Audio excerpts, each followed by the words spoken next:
কোরআনে পাকের সর্বশেষ আয়াত, যে আয়াতের পরে আর কোনো ওহী আসমান থেকে আসে নাই। রাসূল সাল্লামের ইন্তেকালের 7 দিন আগে এই আয়াত নাযিল হয়েছে। সূরা বাকারার 281 নম্বর আয়াত। সূরা বাকারাতে মোট আয়াত সংখ্যা 286, মোট আয়াত সংখ্যা 200। দেখছেন না? আপনি একটা কথা বলি, কি সুন্দর একটা হিসাব। কত বলছি? 286 প্রথম 2 সংখ্যা লন কত? প্রথম 2 সংখ্যা লইলে কত? 28। 286 নয়নি, প্রথম 2 সংখ্যা কত? 28 হইল মাদানী সূরার সংখ্যা। কোরআনে মোট সূরা হইল 114টা। 114টার মধ্যে 28টা মদিনায়। দেখছেন 286 প্রথম 2 সংখ্যা লইলে কত? 28। শেষের 2 সংখ্যা লন 86। 86 হইল মক্কি সূরার সংখ্যা। কোরআনের সূরার সংখ্যা 114টা, এর মধ্যে মক্কি কয়টা, মাদানী কয়টা? মানে মক্কা শরীফে হিজরতের আগে নাজিল হয়েছে কয়টা, হিজরতের পরে নাজিল হয়েছে কয়টা? হিজরতের আগে নাজিল হয়েছে 86টা, আর হিজরতের পরে নাজিল হয়েছে 28টা, আর 286। বুঝছেন? 286 সূরা বাকারার আয়াত সংখ্যা। 286 প্রথম 2 সংখ্যা 28। 28 হলো মাদানী সূরা, আর 86 এটা হলো মাক্কি সূরা। দেখছেন নি কারবার? এই 286-র মধ্যে 281 নম্বর আয়াত যেটা, এই 281 নম্বর আয়াত হলো ওয়াত্তাকু ইয়াওমান। এই আয়াতের পরে আর কোরআনের কোনো আয়াত আসে নাই। আল্লাহ তাআলা বলেন ওয়াত্তাকু ইয়াওমান তুরজাউনা ফীহি ইলাল্লাহ। ওই দিনের কথা ভয় করো যেদিন আল্লাহর সামনে সবাইকে হাজির হওয়া লাগবে। সেদিন কোনো পালিয়ে থাকার জায়গা নাই। আমি গাপটি মেরে বসে থাকবো কবরের ভিতরে, আমি উঠবো না, আমি কবরে থেকে যাব, পারব না। আমাকে হাসরের ময়দানে উঠাই লাগবে, এবং কোনো উঁচু নিচু নাই, কোনো পাহাড় গাছপালা নাই, আমি যে কোনো আড়ালে লুকিয়ে থাকবো সুযোগ নেই। হাসরের ময়দানে আল্লাহর সামনে হাজির হওয়াই লাগবে। আর রাসূল সাল্লাল্লাহু আলাইহি ওয়াসাল্লাম বলেন, হাজির যে হবে 4টা প্রশ্নের উত্তর দিতেই হবে সবাইকে। একটু নান উমরিহি ফিমা আফনাহু, এই যে 60 বছরের জীবন কি কাজে কাটছে, কি হিসাব দিব? এখন আপনি হিসাব দেন, আপনার পিছনের এই পর্যন্ত জীবনের হিসাব দেন। বলেন যে প্রাইমারি পড়ছি অমুক স্কুলে, সেকেন্ডারি পড়ছি অমুক হাই স্কুলে, কলেজ পড়ছি অমুক কলেজে, এরপর এত বছর থেকে চাকরি, বিয়ে করছি অমুক বয়সে, ছেলে মেয়ে আছে, আমার ব্যাংক ব্যালেন্স আছে মোটামুটি এই পরিমাণ, শহরে কদ্দুর জায়গা আছে, শহরে একটা বিল্ডিং আছে, এই আছে, এই হিসাব। বন্ধুর সাথে দেখা হইলেও অনেক দিন পরে, প্রাইমারির সময় একসাথে পড়ছেন আর দেখাই হয়নি, দেখার পরে কি বন্ধু কেমন আছে, কী করছে এই জীবন, তো ওই হিসাব দিয়ে এরকম রে আমি এরপরে স্কুলে প্রাইমারিতে পড়ছি, এরপর তোমার সাথে হাই স্কুলে চলে গেছি চিটাগাঙ্গে বা ঢাকাতে, এরপরে কলেজ পড়ছি, বিদেশ গেছি, মোটামুটি এই হালে আছি এখন।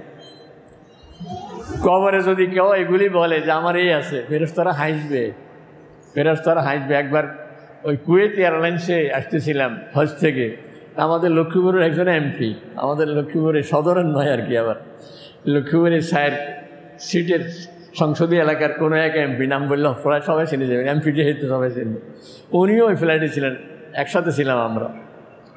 কুয়েত এয়ারপোর্টে আমাদের কি বলে যাত্রা বিরতি আর ট্রানজিট ছিল আর কি, যাত্রা বিরতি ছিল ওখানে 1 ঘন্টা না 2 ঘন্টা। তো ওনার কিছু সফর সঙ্গীরা ওই এয়ারপোর্টে বলতেছে উনি এলাকার এই সেই, ওরা হাসে, এগুলি বলে আপনার লাল পাসপোর্ট থাকলে কাম আছে, কিন্তু আপনার পাসপোর্ট তো নর্মাল সবুজ পাসপোর্ট, এখানে এটার কোনো দাম নাই। এখন আপনি যেরকম প্যাসেঞ্জার, উনিও প্যাসেঞ্জার একরকম, স্পেশাল কোনো, ওরা হাসে। আমি বললাম মনে মনে ভাবতেছি যে কবরে যায় যদি বলে উনি অমুক ইমাম সাহেব, ফেরত তোরা হাসবো, এগুলির কোনো দাম নাই এখানে, এগুলি বলেন না এখানে, বলেন মার রব্বুকে, জবাব বলেন, অমা দীনুকা, জবাব দেন, আমান হাজার রাজুল আল্লাযী বুইসা ফীকুম, আপনাদের কাছে যে একজন রাসূল পাঠাইছিলেন আল্লাহ তাআলা, ওনার কি নাম বলেন? আমি সুন্দর উত্তর দিতেছি, ফেরেশতারা বুঝিয়ে ফেলবে যে না ঠিক আছে, বলবে আপনার টেনশন নেই, আপনি ঘুমান, কবর কত লক্ষ কত হাজার সেটা আপনার হিসাবও দরকার নেই, আপনি ঘুমান, এক ঘুমে আপনার হাসর হয়ে যাবে, ঘুমাই থাকবেন। আর যদি জবাব দিতে না পারে তো ফেরেশতারা এই যে রিমান্ডে নেওয়া, কোনো বিরতি নেই, এমন না যে মাঝে মধ্যে বিরতি দিয়া খাওয়ার জন্য বা বেশি অসুস্থ হয়ে পড়ছে এই জন্য বিরতি নেই, এই শাস্তি চলতেই থাকবে। দুনিয়া নিয়ে আমরা ব্যস্ত, কিন্তু পরিণাম হলো আমাদের একটি শোক সংবাদ, এটাই হলো আমাদের শেষ। যতই লাফাল দেই, যতই দাপট দেখাই, যতই গৌরব করি, যতই সুস্থতা থাকুক, টাকা পয়সা থাকুক, সব কিছু ক্ষণস্থায়ী। তো মানুষ দুনিয়ার চাকচিকে ওই কথাটা ভুলে যায়, এই জন্য সহজে আখেরাতের তৈরি করে না। আর আখেরাতের কথা যদি মানুষের সামনে থাকে, গুনাহ ছেড়ে দেওয়া সহজ, নেক আমল করাও সহজ। যে লোকের সামনে আখেরাত আছে, সে গুনাহ করলে সে দেখে যে আখেরাতে আমার আগুন জ্বলতেছে। একজনে পকেটে একটা গ্যাস লাইট পকেটে তার, তো চলার পথে বা কোনোখানে বসে আর কারোর হাতের নাড়ায় তার গ্যাস লাইটটা ওই লোকের হাতে লাগলো। কী ভাই আপনার পকেটে গ্যাস লাইট, সিগারেট খান নাকি আপনি? কথা না, আমি তো কোনোদিন সিগারেট খাই। তো গ্যাস লাইট কেন আপনার পকেট?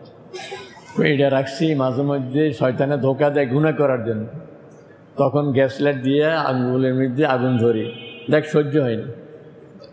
যদি সহ্য হয় তো গুনাহ কর, আর দুনিয়ার আগুন সহ্য হয় না তো আখিরাতের আযাব তো সহ্য হবে কীভাবে? এই নফসকে বুঝানোর জন্য, ভয় দেখানোর জন্য আমি গ্যাস লাইট পকেটে রাখছি, আমি কোনো সিগারেট খাই। রাসূল সাল্লাল্লাহু আলাইহি ওয়াসাল্লামের জীবনের প্রথম ওয়াজ আখিরাতের ওয়াজ। সর্বপ্রথম সফা পাহাড়ের উপরে দাঁড়িয়ে ওয়াজ করছিলেন, ও দুনিয়ার মানুষ, যেভাবে ঘুমাও এভাবে মরে যাবে। এটা তো সহজ কথা, কারণ ঘুমও সবাই দেখে, মৃত্যু সবাই দেখে, কিন্তু মূল টার্গেট পরের কথাটা, ঘুম থেকে যেভাবে জেগে উঠো কবর থেকে এভাবে উঠবে।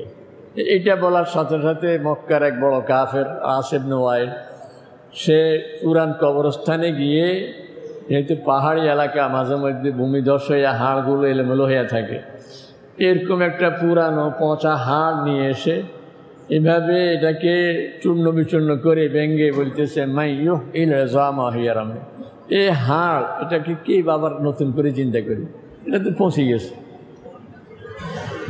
তো আল্লাহ তাআলা বলেন, অদরাবালানা মাসালা অনাসিয়া খালকা, সে আমার জন্য উদাহরণ দেয় যে এটা কে পারবে, নিজের কথা ভুলে গেছে, তারে আমি কী থেকে বানাইছি। ওই সময় তো হাড়ও ছিল না, তাকে তো একেবারেই একটা নাপাক পানির ফোঁটা থেকে আমি তৈরি করছি, কিছুই ছিল না। তাও নাপাক পানির ফোঁটা হওয়ার আরও আগে তো সে হাওয়াতে ছিল, সূর্যের আলোতে ছিল, চাঁদের আলোতে ছিল, সে তো কিছুই ছিল না।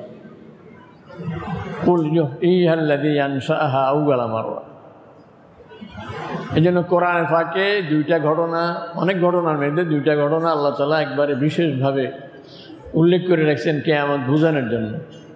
একটি হইল আসহাবে কাহাফের ঘটনা। এরা 7 জন যুবক ঈমান বাঁচানোর তাগিদে গোটা সমাজ সব শিরকে লিপ্ত। এই 7 জন যুবক ঈমান বাঁচানোর স্বার্থে এরা এক পাহাড়ের গুহায় গিয়ে আশ্রয় নিয়েছিল। 7 জন যুবক, ওরা ওখানে ঘুমিয়ে পড়ছে। ওদের সাথে একটা কুকুর ছিল, কুকুরটাও গুহার মুখে বসা ছিল। এরা ঘুম থেকে যখন জেগে উঠছে, ক্বালা কাইলুম মিনহুম কাম লাবিসতুম, এদের একজন একজনকে বলতেছে, ভাই পিঠ দিয়ে একবারে ব্যথা হয়ে গেছে, কতক্ষণ ঘুমাইছে? বলতেছে যে কতক্ষণ ঘুমায় মানুষ, বা 24 ঘন্টা কি কেউ ঘুমায়নি? হয়তো 24 ঘন্টায় ঘুমাইছি আজকে, আর না হলে আরও কিছু কম হবে। ওরা বলতে পারতেছে না কতক্ষণ। তো বললো যে ফাবাসু আহাদাকুম বে ওয়ারিকিকুম হাজিহি, নেতা যে লিডার যে, তার নাম ছিল ম্যাক্সমারিয়ন, সে কিন্তু সেনাপ্রধান ছিল, সেও ইমানদার ছিল, সেও এই 7 যুবকের একজন, সেও পালিয়ে গেছে। গ্রুপ লিডার সে পকেট থেকে অরেক বলে রূপ আর কয়েন, তখন তো কাগজের টাকা ছিল না, সব সরাসরি স্বর্ণের রূপের, রূপের একটা কয়েন দিয়ে বলে যে যাও তুমি বাজারে গিয়ে ফাবাসু আহাদাকুম বে ওয়ারিকিকুম হাজিহি ইলাল মাদিনা, ওখান থেকে কিছু খাবার নিয়ে আস, মুড়ি চিড়া বা এরকম কলা বা এরকম কিছু খাবার, কারণ সেই জামানা তো আর কাঁচটি ছিল না, বাজারে এরকম হোটেল তো ছিল না ওই সময়, নিশ্চয়ই এরকম কোনো খাবার আনলাম জন্য বলছি। তো ওই লোক কদ্দূর গিয়ে ফেরত আসছে, আসি বলে যে ভাই এটা কোন জায়গা? আপনি হাসপাতাল রোডে, পাকিস্তান আমলের এক লোক এখন আসছে এই 54 বছর পরে, হাসপাতাল রোডে ঢুকলে চিনব না কিছু, কিছু চিনব না, কিছুই তো চেনা যাবে না। তো এই লোক বের হয়ে ফিরে আসছে, ভাই মানুষ একজনও চিনি না, ঘর বাড়ি সব অন্যরকম। তো নেতা বলতেছে আরে পাগল কিরে বলে, কালকে ঘুমাইছি আর আজকে ঘুম থেকে উঠে কিছু চেনা না, আচ্ছা আমি যাই।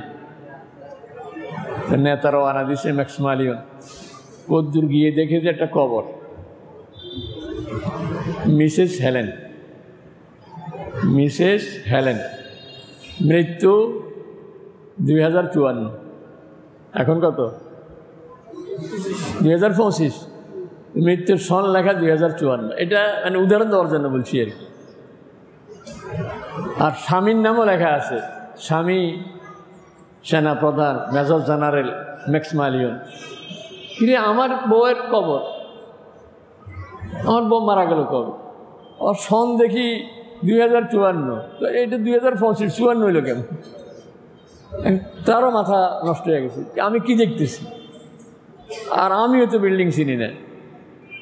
তারপরও ফিরে আসতে পারতেছে না, বাজারে গেছে, যাইয়া দোকানে মাল কেনাকাটা করি, যখন টাকাটা দিছে, কয়েন দিছে, দোকানদার বলে যে ভাই এই কয়েন কই ফেসেন আপনি?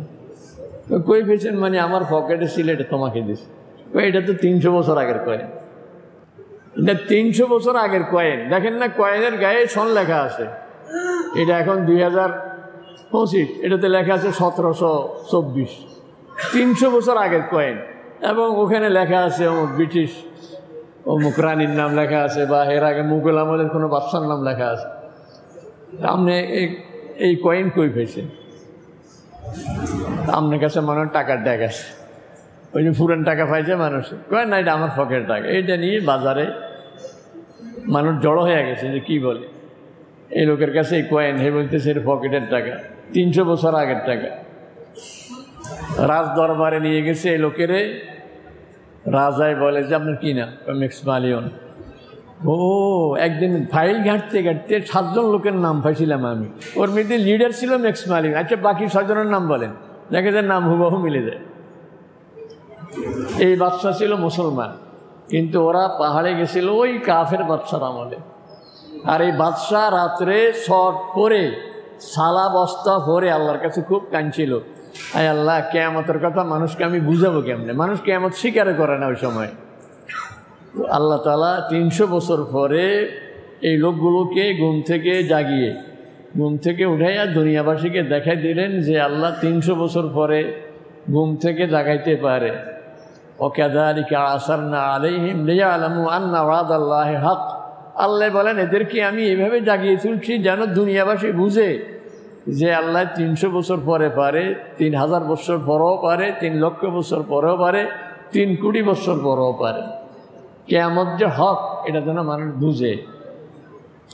হযরত উযাইর আলাইহিস সালাম যাচ্ছিলেন রাস্তা দিয়ে, পাহাড়ি এলাকা, দেখে যে পাহাড় একটুখানি ধসে কবরস্থানের হাড়গুলো এদিক সেদিক পড়ে আছে।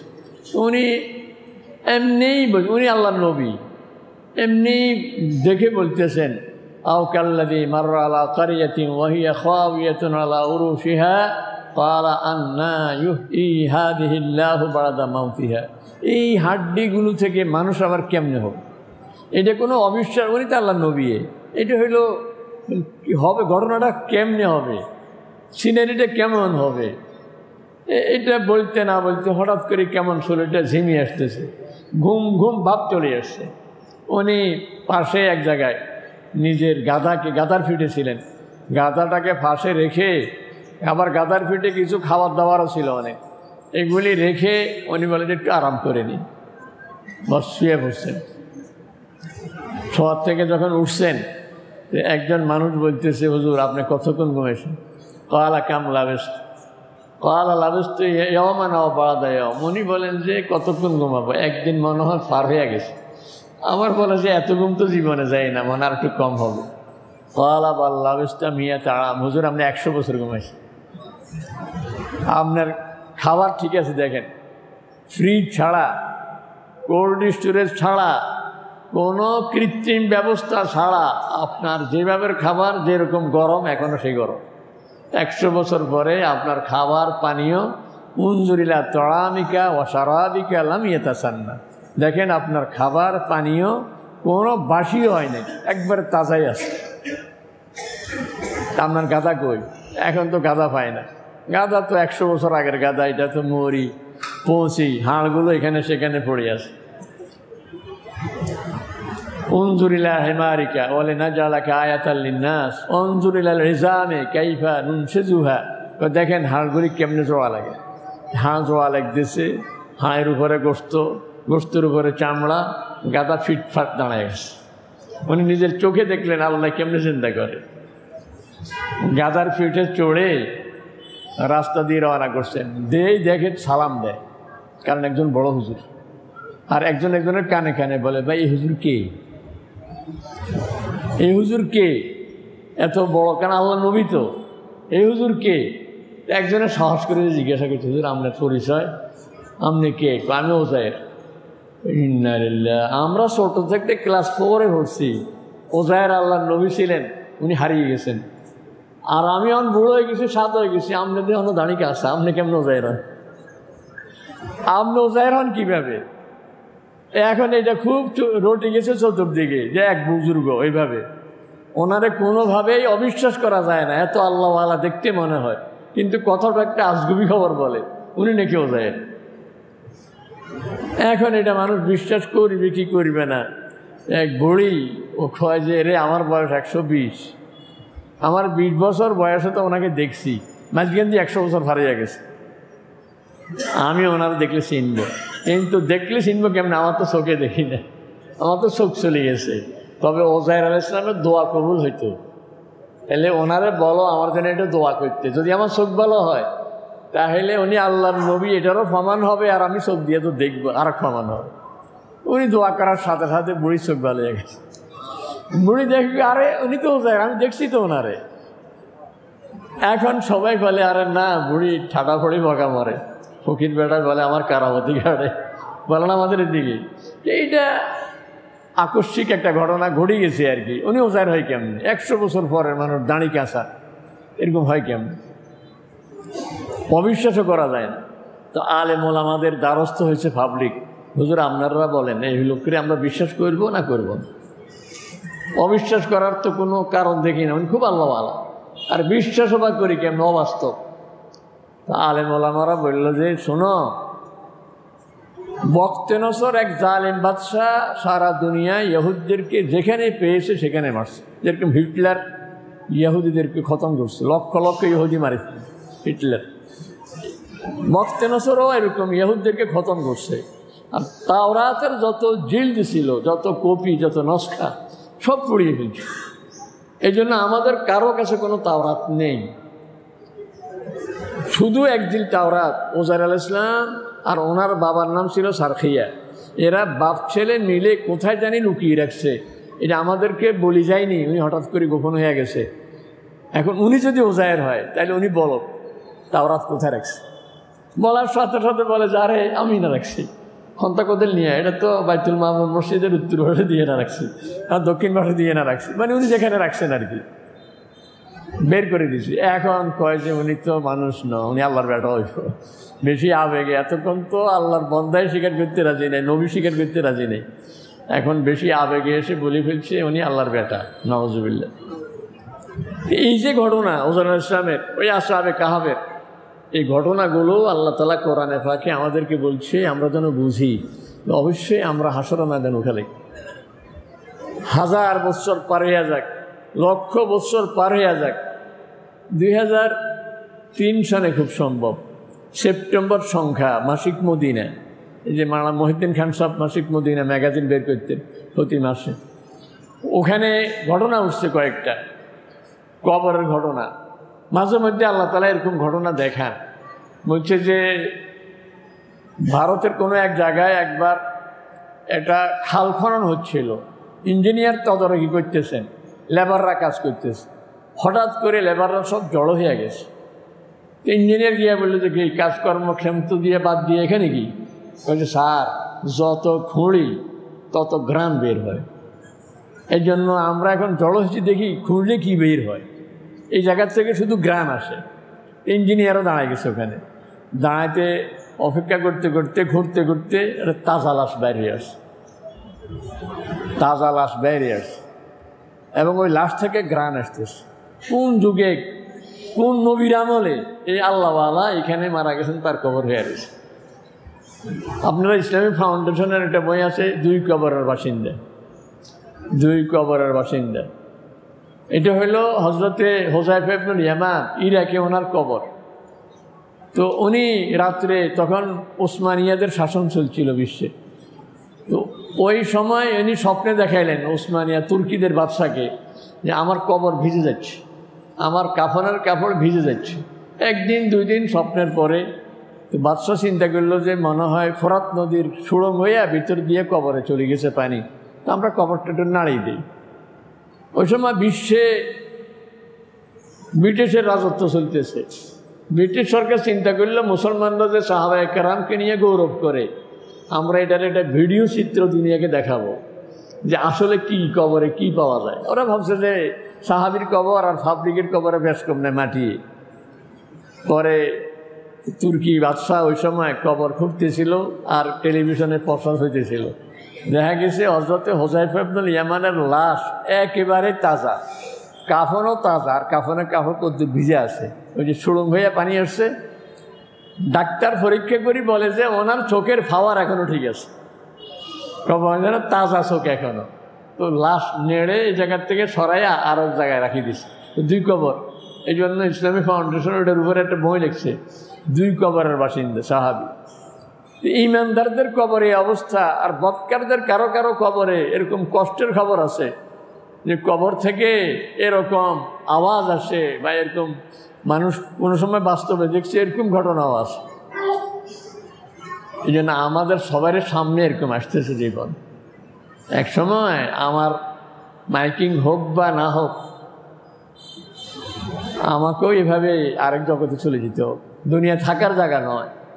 আর এখানে বেশি দিন থাকলে সমস্যা, দুনিয়াতে আসছি থাকার জন্য নয়। মেয়ের জন্ম বাবার বাড়িতে, এই বাড়িতে থাকার জন্য নেই, বেশি দিন থাকতেছে। এখন মেয়ের বয়স 35, মেয়েও খুব খুশি, আল্লাহর মধ্যে বাবার বাড়িতে আসি, যেমন লাগে না।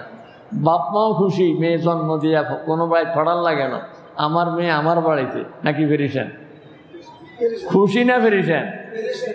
পেরেশান, কারণ মেয়ের জন্ম বাবার বাড়িতে, এই বাড়ি থাকার জন্য নয়। আমার আর আপনার জন্ম পৃথিবীতে থাকার জন্য নয়। বেশি দিন থাকতে শুরু করলে বয়স 90 হয়ে গেছে, এখন চোখও দেখি না, ধরতেও পারি না কিছু, পড়ে যায় হাত থেকে। একজনে ধরি খাওয়াই দেওয়া লাগে, একজনে ধরি আমাকে টয়লেটে নেওয়া লাগে, অনেক সময় তো নিতেও পারে না, শুয়ে শুয়ে বিছনার মধ্যে সব সারে। আত্মীয় স্বজন বিরক্ত হয়ে গেছে, আর কত করবে। মেয়েরা মেয়ের স্বামীর বাড়িতে ব্যস্ততা আছে, ছেলেরা চাকরি বাকরি করে, বউরা কত করবে। আমি বোঝা হয়ে যাই। তখন আমিও কেউ আসলে ভাই দোয়া করে আল্লাহ যেন আমার নিয়ে যায়, আর সহ্য হয়। আর আত্মীয় স্বজনও যদিও দোয়া করায় আমার জন্য, কোন খতম? খাজা খতম পড়ায়। আর খতমে খাজাগানের অর্থ পাবলিকও এটা বুঝে, খতমে খাজাগান মানে হায়াত থাকলে ভালো হয়ে যাইব, আর হায়াত শেষ হয়ে গেলে মরে যাইব। যদিও নিয়ত এটা, কিন্তু ভিতরে ভিতরে খেয়াল আব্বা আর বাঁচত না, তাই মরে গেলে আমরা বাঁচব। কারণ আব্বাও বাঁচবে, আমরাও বাঁচবো। আব্বারও কষ্ট হয়, আমাদেরও কষ্ট হয়। তাহলে আমি বেশি দিন থাকলে আত্মীয় স্বজনও বিরক্ত, আমি নিজেও কষ্ট। যেরকম মেয়ে বাপের বাড়ি বেশি থাকলে মেয়েও পেরেশান, গার্জিয়ানও পেরেশান। এই জন্য দুনিয়া আমার থাকার জায়গা নয়। এই জন্য আল্লাহ রাসূল সাল্লাল্লাহু আলাইহি ওয়াসাল্লাম বা কোরআনের পুরা কথা এটা হলো আখিরাতে তৈরি হওয়ার জন্য। যেন আমাদের একজন মুরব্বী বলছিল, আল্লাহ কবরের জন্য ফেরেশতারা আমার গায়ে একটা টোকাও না দেয়, আমার কবরটা আপনি এরকম বানায় দিয়ে। আল্লাহ হাসর ময়দান যেন আমার কোনো টেনশন না থাকে। রাসূল সাল্লাল্লাহু আলাইহি ওয়াসাল্লাম বলেন, আমার চোখের সামনে ওই সিনারি ভাসে, লা ইলাহা ইল্লাল্লাহ ওয়ালা কবর থেকে উঠতেছে, উঠবার সময় তো মাথার মধ্যে বালি আছে, আর বালি ঝাইতেছে আর বলতেছে আলহামদুলিল্লাহিল্লাযী আযহাবা আন্নাল হাযান। আল্লাহ শুকরিয়া, কত চিন্তা করছি হাসরের ময়দানে কি হয় না হয়, আল্লাহ সব টেনশন মুক্ত করে দিছে। কারণ আমি উঠার সঙ্গে সঙ্গে ফেরেশতারা দাঁড়ায় চলেন, কিন্তু মানুষ দৌড়ে, কোন দিকে দৌড়ে তাও বলতে পারে না। হাসরের ময়দানে সব দৌড়বে। আল্লাহ তাআলা বলেন ইয়াখরুজুনা মিনাল আজদাসি কান্নাহুম জারাদুম মুনতাশির কান্নাহুম ইলা নুসুবি ইউফিদুন। মনে হয় যেন স্কুলে আজকে কোন প্রতিযোগিতা আছে, একটা সাংস্কৃতিক অনুষ্ঠান আছে, কোনখানে একটা বাঁশ গাড়া দিছে, সবার আগে যায় কে লইতে পারে, বিস্কুট খেলা দিছে, কে আগে বিস্কুট দেয় মুখে দিতে পারে।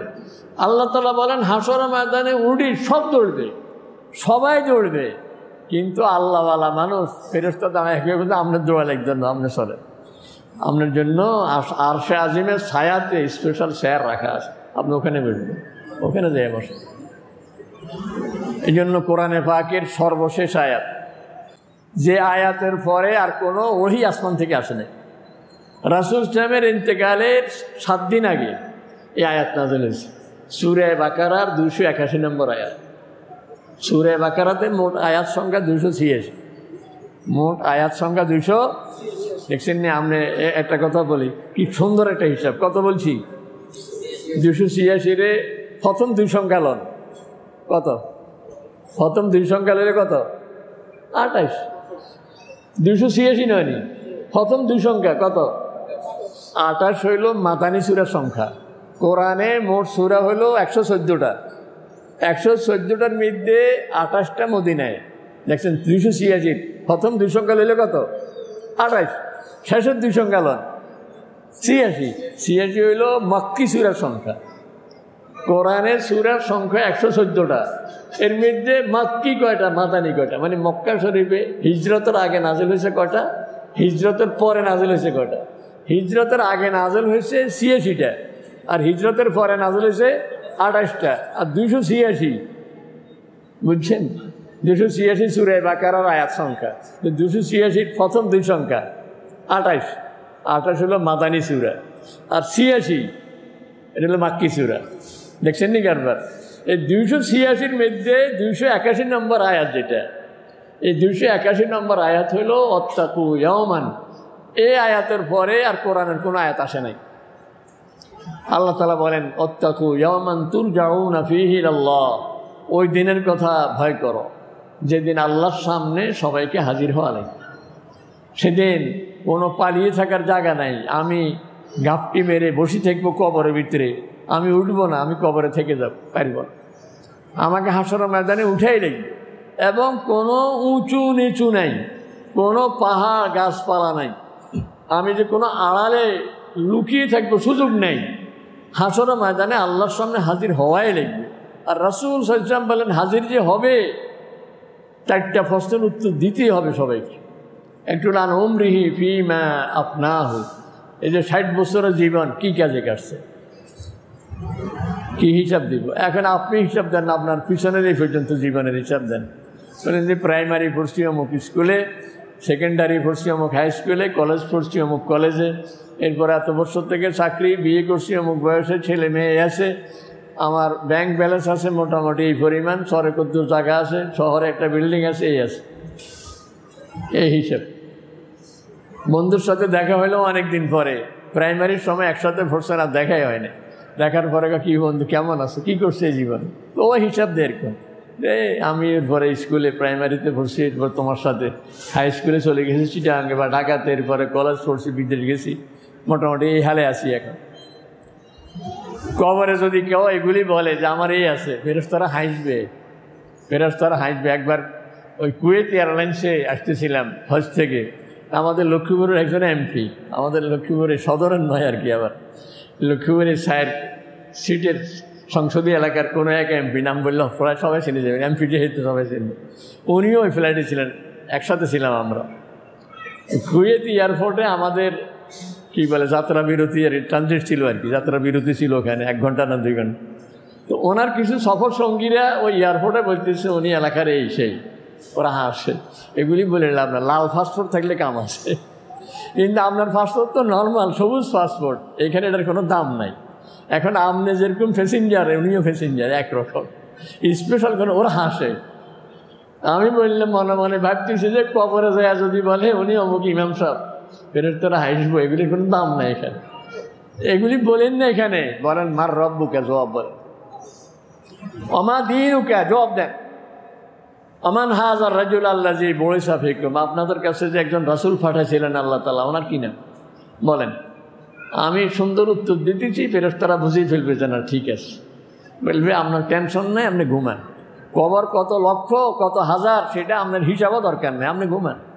এক ঘুমে আপনার হাসর হয়ে যাবে, ঘুমাই থাকবেন।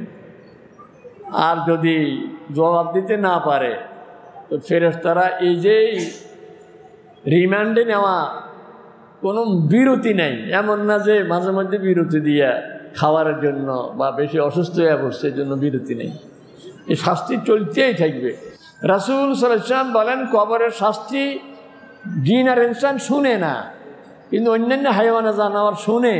যদি জিন ইনসান শুনতো ওই কবরওয়ালার আওয়াজ, তাহলে মানুষ নিজের আত্মীয় স্বজনকে ডরে কবরে দিত। হায়ের কি বিকট আওয়াজ।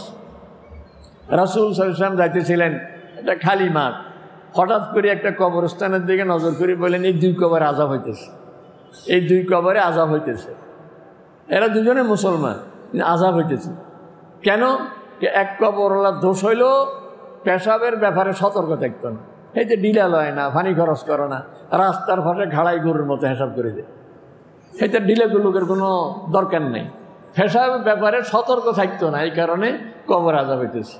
আর আরেকজনের দোষ হলো এইতে এখানের কথা ওখানে লাগাইয়া সমাজের মধ্যে খালি বেজার লাগাই দেয়, খালি বেজার লাগায়। এই বাড়ির কথা ওই বাড়িতে, এই লোকের কথা ওই বাড়িতে সকলখুরি বলে, সকলখুরি করে, এই জন্য আযাব হইতেছে। পরে আল্লাহ রাসূল সাল্লাল্লাহু আলাইহি ওয়াসাল্লাম দোয়া করছেন ওদের জন্য, আল্লাহ তাআলা আযাব সাময়িক মওকুফ করছেন। বলছে যে আপনি একটা খেজুরের ডগা নিয়ে খেজুরের ডগারে দুই ভাগ করেন, মাঝখান দিয়ে এটারে দুই একবার আগার পাতা দুগারে টান দিলে দুইভাগ হয়ে যাবে না? দুই কবরস্থানে দুই টুকরা গাড়াই দেন, যতক্ষণ খেজুরের ডগা তাজা থাকবে এতক্ষণ আযাব মওকুফ থাকবে। ওখান থেকে আমরা কবরে এই যে কিছু গাড়াই এখন, তবে আল্লাহ রাসূল গাড়াইছেন কি বরের ডগা আল্লাহ রাসূল কখনো দেন নাই। এটা আমরা ওখান থেকে আসছে, ওই যে কবরের জন্য বাঁশ কাটি না, টুকরা টাকলি দু একটা থাকি গেলে তো কবরস্থানে রাখি আসি, বাড়ির দিকে নেয় না কেউ, এটা কবর ভরে আসছে সবাই রাখি দেয়। ওই বড়ি পাতা দিয়া পানি গরম করে, বড়ি পাতার মধ্যে ওই যে কি বলে অ্যান্টি জীবাণু আছে আর কি, অ্যান্টিভাইরাস আছে, ওইটা জীবাণু নষ্ট করে। এই জন্য বড়ি পাতা দিয়ে পানিটারে সিদ্ধ করছি, এখন ডাইলেটা যে কাটছি ডাইলেটা কী করবো, তো কবরে রাখি গাড়াই দিছি। এই যে হইতে হইতে এখন মনে করছে যে না বরের ডগা গাড়ার লাগে, আসলে বরের ডগা গাড়ানোর কথা কোনো হাদিসে নাই। ওই যে এক জামানার শিয়াল ছিল, শিয়ালে এসে কবর খুঁড়তো, এই জন্য তুরছড়ি দিছে, এবং শিয়ালের দোয়ানোর জন্য কোনায় কোনায় কি রসুন দিছে। এখন সবাই মনে করে যে কবরের জন্য কিছু জিনিস লাগে, আসলে বরের ডগা একটা লাগবো, আর কিছু তুষ লাগবো, কিছু রসুন লাগবো, কিচ্ছু লাগবে না, কিচ্ছু লাগবে না। এগুলো দ্বিতীয় যদি চান তাহলে খেজুরের ডগা দিয়ে, কথাটা বুঝে আসছেনি? কেন আমাদের কদিন ফরফরে তো কেউ না কেউ আমাদের কবরে যায়, ভাই আমারটাও আপনারা জানলেন, কবরের মধ্যে আমার কি দিতে হবে? খেজুরের ডগা দিলে যদি দিতে চান, আর নইলে না দিলেও কোনো অসুবিধা নেই। এই জন্য এই কবর আমাদেরও সামনে আসতেছে, হাসর ময়দান সামনে আসতেছে।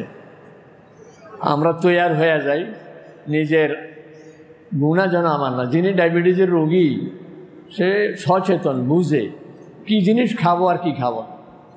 কেউ কেউ তো এত সচেতন একবারে কাপ লইয়া বসে, ডাক্তার বলছে ভাত 1 কাপ। আমি দেখছি একজন বড় আলেম মুরব্বী, উনি একবারে কাপ মাফি ভাত খাইত। মাশাআল্লাহ, উনি 85 বছর বয়সে আমি ওনারা দেখছি যে উনি 3 মাইল হাঁটে, খুব সুস্থ, খুব ভালো ছিলেন, কারণ খুব সচেতন উনি। কারণ বুঝে যে একটু বেশি খেলে যদি মিষ্টি তালে পড়ি খায়, বলে যে আরে লক্ষ্মীপুরের অমুক দোকানের মিষ্টি, এইটা ঢাকা পর্যন্ত মানুষের নেয়, এত স্বাদ, তালে পড়ি দুটো খাইছে, আচ্ছা কিরকম খাইয়া বুঝছে যে আমার তো সর্বনাশ। তাই সে কয়ে যে আজকে আর রিক্সা উঠতাম না, হাঁটি যাবো, কারণ নইলে ডায়াবেটিসের অবস্থা খারাপ হয়ে যায়। এই জন্য আমি বুঝি যে আমার কোনটাই ক্ষতি, কিন্তু গুনাহ করি আমি বুঝতেছি না। কত গুনাহ করছি এ পর্যন্ত, জীবন বরবাদ করছি। 60 বছরের জীবনের মধ্যে হিসাব করলে ইবাদত করছি কতক্ষণ, কিন্তু আল্লাহ তাআলা এত মেহেরবান, নামাজ ফরজ করছেন 5 ওয়াক্ত, আপনি একটু হিসাব করে দেখেন, আমি একটা গড় হিসাব লাগাইছি, কোনো নামাজে বেশি কোনো নামাজে কম। অজু থেকে শুরু করি, মসজিদে আসা, মসজিদ থেকে ঘরে ফিরে যাওয়া, আধা ঘন্টার কমে সারে না। যদি আধা ঘন্টা হয় তাহলে 5 ওয়াক্ত নামাজে কয় ঘন্টা? 2.5 ঘন্টা। 2.5 ঘন্টা হইলে কিয়ামতের ময়দানে এটা আল্লাহ 10 গুণ বানিয়ে দিবে। তা 2.5 পূরণ 10 কত? 25। যিনি নামাজ পড়েন উনি আল্লাহকে বলবেন, আল্লাহ আপনি হিসাব করে দেখেন আমার জীবন কীভাবে গেছে, 25 ঘন্টায় তো নামাজ পড়ছি। বুঝেন না কথা? আপনি দিয়েছেন 24 ঘন্টা, আমি নামাজ পড়ছি কয় ঘন্টা? 25 ঘন্টা। সহজ হিসাব দেওয়া, আল্লাহ মানে অল্পতে আমাকে সারাই দিন। রাত্রে শোয়ার সময় অজু করে শুইলেন, শুয়ে শুয়ে আয়াতুল কুরসি পড়লেন, 4 কুল পড়লেন। হাদিসে আসছে 10টা আয়াত পড়লে সারা রাত ইবাদতের সওয়াব পাওয়া যায়। আপনি এই সূরা কি বলে কাফেরুন, সূরা ইখলাস, সূরা ফালাক, সূরা নাস, সূরা কাফেরুনে 6 আয়াত, সূরা ইখলাসে 4 আয়াত, কত হইল? 10। সূরা ফালাকে 5 আয়াত, সূরা নাসে 6 আয়াত, 11। 10 আর 11 কত? 21। মাত্র 10 আয়াত পড়লে সারা রাত জিকির করা সব।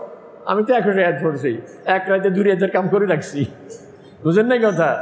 তাহলে আমার যে 10টা থেকে ভোর রাত 4টা পর্যন্ত এই যে 6 ঘন্টা, এই 6 ঘন্টা তো আমি সারা রাত জিকির সব আমার আমলনামার মধ্যে আছে। হিসেব দেওয়া সহজ হয়ে যাবে। যার আমলের মধ্যে কিছুই নেই, কিছুই নেই। সকালবেলায় ঘুম থেকে উঠছে, ফেরেশতারা লিখতে কি লিখবে? ফেরেশতারা দেখছে উড়িয়ে এতে মানুষের নিচের থেকে খুঁজি গ্যাস লাইট বাইর করছে, সিগারেট ধরাইছে, কারণ হে টয়লেটে যাবে তো, এতে আগে লোড না করলে আনলোড আনাই তার। বুঝলেন না? টয়লেটে যাওয়ার আগে সিগারেটটা ধরায়। তো ফেরেশতারা লিখছে বিসমিল্লাতে আমল কি? সিগারেট। আর আরেকজন আল্লাহওয়ালা ফেরেশতারা লিখতেছে ঘুম থেকে উড়িয়ে বলতেছে আলহামদুলিল্লাহিল্লাযী আহইয়ানা বাদা মা আমাতানা ওয়া ইলাইহিন নুশুর। দোয়া পড়ে উঠে বসছে। হাদিসে আসছে ঘুম থেকে উঠে আসলাম, একটু চেহারাতে এভাবে হাত বুলিয়ে দিতেন, কারণ ঘুমের একটা জড়তা আছে। আপনি ঘুম থেকে উঠে যদি হাতটা মুছে দেন তাহলে ঘুমের জড়তা কেটে যায়। এরপরে আপনি দুটা পড়তেছেন ডাইন পা আগে, টয়লেটের দিকে আগে এলেন, ওখানে যায় দোয়া পড়তেছেন, বাম পা দিয়ে ঢুকতেছেন, টয়লেট সারলেন, ঢিলা নিলেন, টয়লেট টিস্যু পেপার নিলেন, পানি খরচ করলেন, অজু করলেন। প্রত্যেকটাই তো আবাদতের মধ্যে। ফেরেশতারা শুধু আপনার আবাদত লিখতেই আসে। ফজরও আপনি মসজিদে, মাগরিবের সময় আপনি মসজিদে, আপনার ডায়েরির প্রথম লাইনও আলহামদুলিল্লাহিল্লাযী আহইয়ানা থেকে শুরু, আর একবারে শেষ লাইন মাগরিবের আগে দিয়ে আপনি রেডি হইতেছেন মসজিদে যাওয়ার জন্য, শেষ লাইনও আপনার ভালো। মাঝখান দিয়ে কিছু ভুল ত্রুটি দেখলে আল্লাহ তাআলা মাফ করে দিন। আর আরেকজনের কিচ্ছু নাই, প্রথম লাইনে সিগারেট আর শেষ লাইন দোকানে বসে বসে টেলিভিশন, এদের নাই কিছু। আল্লাহ তাআলা আমাদের সকলকে তৌফিক দান করুক, আমরা যেন নিজের এই জীবনেই আখিরাতের জন্য কিছু তৈরি করতে পারি। এই জন্য আল্লাহ তাআলা বলেন ফালিয়ানজুরিল ইনসান ওয়াল তানজুর নাফসুম মা কাদ্দামাত লিগাদ। প্রত্যেকেই নিজে নিজে ভাবো যে আমি আখিরাতের জন্য কি পাঠাইছি। আল্লাহ তাআলা আমাদের সকলকে তৌফিক দান করুন।